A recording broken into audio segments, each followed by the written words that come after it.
നിന്നോട് ഞാൻ എന്നും നന്ദിയുള്ളവളാണ്. നീ കാരണം എന്നെ എനിക്ക് കണ്ടെത്താൻ കഴിഞ്ഞു. എന്നെ എനിക്ക് തിരിച്ചു കിട്ടി. ഞാൻ കുറേയധികം പാഠങ്ങൾ പഠിച്ചു കേട്ടോ. എത്ര പറഞ്ഞാലും മനസ്സിലാകാത്ത ഒരാളോട് പിന്നെയും പിന്നെയും പറയരുത്. സംസാരം അരോചകമാവുന്നിടത്ത്, മൗനം സമാധാനം നൽകുന്നിടത്ത് മൗനിക്കുന്നതാണ് നല്ലത്. എന്നെ ഇല്ലാതാക്കി നിന്നിൽ ഞാനുണ്ടാകണം എന്ന എൻ്റെ വാശി ഇന്നില്ല. ഓരോ വാക്കുകൾ തെറ്റിക്കുമ്പോൾ അത് നിനക്ക് നിസ്സാരമായിരുന്നെങ്കിലും എനിക്കത് മറക്കാനാവാത്ത മുറിവാണ് നൽകിക്കൊണ്ടിരുന്നത്. ചിലതെല്ലാം ഇനി ഞാൻ ഒഴിവാക്കുകയാണ്, വേണ്ടെന്ന് വെക്കുകയാണ്. ഇനി നിന്റെ അഭാവം എന്നെ വേദനിപ്പിക്കില്ല.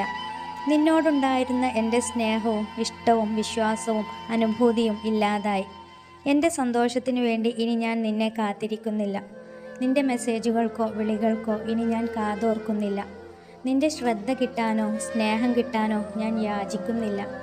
സംസാരമില്ലായ്മയിൽ നിന്നും നമുക്കിടയിൽ വളർന്ന ഈ അകലത്തെ വളർത്താൻ ഞാൻ ഇഷ്ടപ്പെടുന്നു. നീ ആവർത്തിച്ചു കൊണ്ടിരുന്ന ആ തെറ്റുകൾ മുഴുവൻ തിരുത്താൻ ഞാൻ നിനക്ക് ഒരുപാട് അവസരങ്ങൾ തന്നിരുന്നു. അപ്പോഴൊന്നും നീ തെറ്റ് ആവർത്തിക്കില്ല എന്ന നുണ പറഞ്ഞതല്ലാതെ നീ തെറ്റ് ചെയ്യാതിരുന്നിട്ടില്ല. നീ ഓരോ വട്ടവും എൻ്റെ മുന്നിൽ ഒരു ഫ്രോഡാണെന്ന് തെളിയിച്ചു കൊണ്ടിരിക്കുകയായിരുന്നു. ഒരിക്കൽ പോലും എന്നെ മനസ്സിലാക്കാനോ ഞാൻ ഇഷ്ടപ്പെടുന്ന ഒരു ലൈഫ് തരാനോ നീ കൊതിച്ചില്ല, ആഗ്രഹിച്ചില്ല, ശ്രമിച്ചില്ല. നിന്നോടൊപ്പം തുടരുന്ന ഓരോ ദിവസത്തിലും ഞാൻ സ്വയം വിലയില്ലാത്തവളായി തീരുകയായിരുന്നു. ഞാൻ അവഗണിക്കപ്പെടുകയായിരുന്നു. നിന്റെ വാക്കുകൾക്ക് വിലയില്ലാതായപ്പോൾ, വാഗ്ദാനങ്ങൾ വെറും വാക്കുകൾ മാത്രമായി പാലിക്കപ്പെടാതെ കിടന്നപ്പോഴൊക്കെയും ഇല്ലാതായത് എൻ്റെ മനസ്സായിരുന്നു. ചെറിയ കുഞ്ഞു കാര്യങ്ങൾക്ക് വേണ്ടി പോലും നിന്റെ മുന്നിൽ യാചിച്ച് എൻ്റെ ആത്മാഭിമാനം ബലി കഴിക്കപ്പെടുന്നുണ്ടായിരുന്നു. ഏറ്റവും അവസാനം നിന്റെ ആവശ്യങ്ങൾക്ക് വേണ്ടി മാത്രമായി ചുരുങ്ങി നമ്മുടെ കാണലുകളും മിണ്ടലുകളും. അന്നുകളിലൊക്കെയും ഞാൻ ഏൽക്കുന്ന മുറിവിൻ്റെ വേദനയും ആഴവും നിനക്കെന്നല്ല മറ്റാർക്കും ഊഹിക്കാൻ പോലും പറ്റാത്തതാണ്. ശരീരത്തിനേറ്റ മുറിവുകളും പോറലുമെല്ലാം താനേ ഉണങ്ങി. എന്നാൽ മനസ്സിനേറ്റ മുറിവ് അതവിടെ തന്നെ കിടക്കുകയാണ്. അകലേണ്ടി വരും എന്നോർത്തല്ല ഒരിക്കലും അടുത്തതും സ്നേഹിച്ചതും. പക്ഷേ ഒരു സമയം കഴിയുമ്പോൾ ആരാണേലും കടന്നു പോവും എന്നെനിക്ക് ബോധ്യമായി. അടുത്താൽ അകലേണ്ടി വരും. അകൽച്ചയാണ് ഏറ്റവും വലിയ ദുഃഖവും. ആരിലും അമിതമായി അടുക്കാതിരിക്കുക.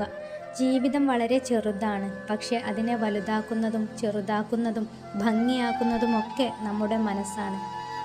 ബന്ധങ്ങളിൽ പിരിയുക എന്നത് വളരെയേറെ വേദന ഉണ്ടാക്കുന്ന ഒന്നാണ്. എന്നാലും എനിക്ക് ഒരു പരിഗണനയും കിട്ടാത്ത, ഒരു വിലയും കൽപ്പിക്കാത്ത ആളുകളുമായുള്ള ബന്ധം വേർപെടുത്തുക എന്നത് എന്നെ സംബന്ധിച്ചിടത്തോളം വൻ വിജയമാണ്. ഒരിക്കലും അതൊരു നഷ്ടമല്ല. ഞാൻ ആരുടെയും സന്തോഷം നഷ്ടപ്പെടുത്താൻ വേണ്ടി ഒരിക്കലും ഒന്നും ചെയ്തിട്ടില്ല, ഇനിയൊട്ട് ചെയ്യുകയുമില്ല. എൻ്റെ സംസാരമോ സാന്നിധ്യമോ ഇനി ഒരിക്കലും നിൻ്റെ മനസ്സമാധാനം കളയുന്നതാവില്ല. നീ കള്ളം പറഞ്ഞ് ഫലിപ്പിച്ചുകൊണ്ട് എന്നെ തോൽപ്പിക്കാൻ ശ്രമിക്കുമ്പോഴൊക്കെയും തോറ്റുകൊണ്ടിരിക്കുന്നത് നീ തന്നെയായിരുന്നു. നീ ഒരിക്കൽ പോലും എന്നെ ഞാനായിട്ട് സ്നേഹിച്ചില്ല, സ്നേഹിക്കാൻ ശ്രമിച്ചില്ല. നീ സൗന്ദര്യത്തിൻ്റെ പിന്നാലെയായിരുന്നു. മനോഹരമായിരിക്കുന്നതിനെ നീയും മനോഹരമാക്കി. എന്നെ ഞാനാക്കി മനസ്സിലാക്കാനും നീ ശ്രമിച്ചില്ല. അതുകൊണ്ടാണ് ഞാൻ പറയുന്നതൊന്നും നിനക്ക് മനസ്സിലാകാതിരുന്നത്. എന്നിൽ നിന്ന് കേൾക്കുന്നതെല്ലാം പരാതിയും പരിഭവങ്ങളുമായി തോന്നിയതും അതുകൊണ്ട് മാത്രമാണ്. ഇനി ഞാൻ സങ്കടങ്ങൾ നൽകിയ ആ കാലത്തെ പൂർണ്ണമായും മറക്കുകയാണ്. പക്ഷെ അതെനിക്ക് പകർന്നു നൽകിയ പാഠങ്ങളെ ഞാൻ ഒരിക്കലും മറക്കില്ല. എനിക്ക് കിട്ടിയ എല്ലാ അനുഭവങ്ങളും സന്തോഷങ്ങളും വേദനകളും ഒക്കെയും ഒരു പാഠമാണ്. ഒരിക്കൽ സ്നേഹം കൊണ്ട് വീർപ്പ് മുട്ടിച്ച നീ ഇനി എന്നെ ഓർമ്മകൾ കൊണ്ട് വീർപ്പ് മുട്ടിക്കാതിരിക്കട്ടെ. ഒരു കാര്യത്തെ നിന്നിൽ നിന്ന് എനിക്ക് തെറ്റായി തോന്നിയാൽ ഞാൻ അതിനെ 2 തരത്തിലാണ് ചിന്തിക്കുക. കാര്യമാണ് പ്രധാനമുള്ളതെങ്കിൽ വ്യക്തിയെ മറക്കും, വ്യക്തിയാണ് പ്രധാനമെങ്കിൽ കാര്യത്തെയും. പക്ഷേ ഇവിടെ എനിക്ക് രണ്ടും, കാര്യവും വ്യക്തിയും പ്രധാനമുള്ളതായതുകൊണ്ട് ഞാൻ രണ്ടും മറന്നിരിക്കുന്നു, ഉപേക്ഷിച്ചിരിക്കുന്നു. എനിക്കിന്ന് കൈവിട്ടുപോയ എൻ്റെ മനസ്സിനെ പിടിച്ചു വെക്കാനും നിയന്ത്രിക്കാനും കഴിയുന്നുണ്ട്.